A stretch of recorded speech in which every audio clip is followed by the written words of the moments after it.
Judging by the priorities of the US government and media coverage, most Americans likely view the threat of radical Islam as the greatest source of terrorism in the United States today. But they would be wrong. Twice as wrong, in fact, as per the results of a new survey conducted by New America Foundation.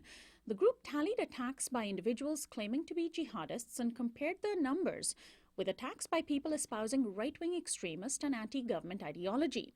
Since 9/11, people like Boston Marathon bomber Dzhokhar Tsarnaev have killed 26 in the US, whereas those like Charleston shooter Dylan Roof have killed 48 people.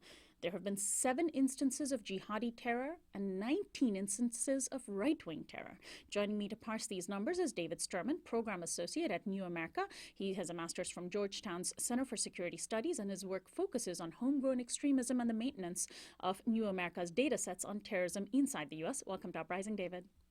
Thanks for having me. Well, first, how did you decide on which deadly incident to include in this data set? Did you use a definition of terrorism and then just cast a net based on that? And if so, what definition of terrorism? Because, of course, there isn't a formal consensus.